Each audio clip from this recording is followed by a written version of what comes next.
Shabbat Shalom and happy birthday. Happy birthday to everybody.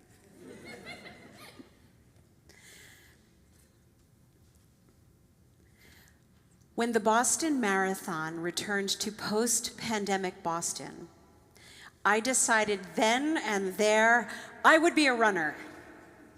I watched professionals and amateurs alike pass by, knowing they'd reach the finish line just minutes later. What a feat of human strength. With tears streaming down my face and a lump in my throat, I cheered for people who chose to push themselves to the limits of what their bodies would allow. I cheered and I clanged my metal water bottle against the barricades as this endless rainbow of runners realized their dreams. Look what the human spirit can do. Look what the human body can do. I wanted to do it too.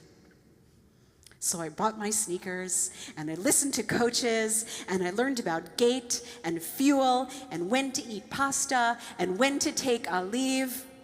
I was going to run the Boston Marathon with zero experience whatsoever. What could possibly make us step forward when a task is so big, when the odds are so very high and the effort is so very uncertain? Is it possible to do seemingly impossible things? In Parshat Noach, the world is filled with corruption and violence. God tells Noah to build an ark, a massive, unprecedented project to save life itself. What a terrible idea it must have seemed. How irrational, how daunting. There was no rain, no blueprint for such a structure. He was mercilessly mocked by his peers, you can imagine. Yet at 600 years old, Vaya'as Noach, kechol asher tziva oto Elohim, ken asa. Noah did so. All that God commanded him, so he did. The Torah's simple statement of extraordinary obedience and courage. Noah represents the quiet heroism of doing the impossible when no one else understands why it has value. Sensing that there's a spiritual meaning in doing something impossibly hard. His faith is not about certainty. It's about trust and perseverance when the path ahead is unclear. And yes, when the path is 13.1 miles long and it's raining. That was the half marathon. Sometimes faith doesn't sound like a prayer.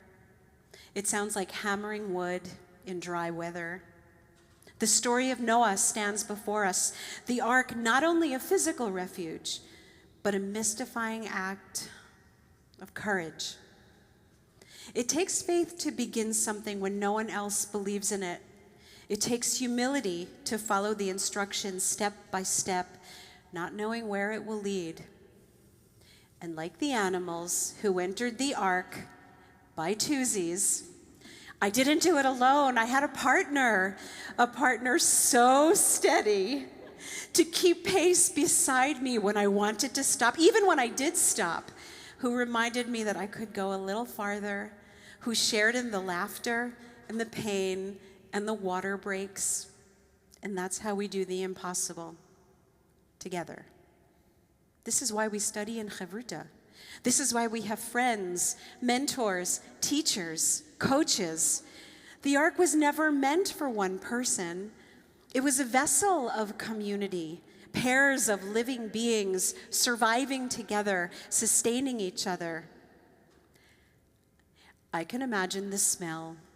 I can imagine the noise, whether there would be enough food, whether the relentless pounding of rain would ever stop. Every day depended on partnership, on the shared strength of multiple hearts beating toward the same purpose. And maybe that's the deeper meaning of Noah.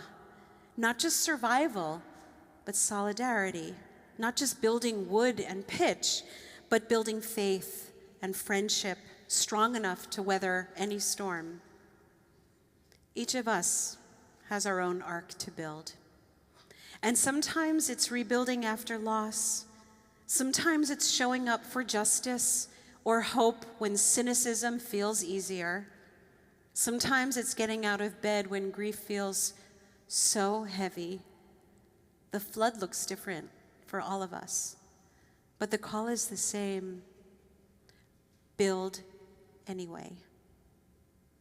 What is your ark? What feels impossible but necessary to do today? Begin even when you don't yet see the rain. And when the flood finally came, and Noah entered the ark with all of creation, and when it was over, the world began anew with a rainbow, reminding us that human effort invites divine grace. And when we act with faith, even trembling faith, something holy meets us halfway. So today, when I want to remind myself, when I need to remind myself that I can do something impossible, I go for a run to remember. May we each find the strength to build what our world needs, even when it feels impossible. May our faith become our wood, our hope, the hammer, and our love, the ark that carries us forward.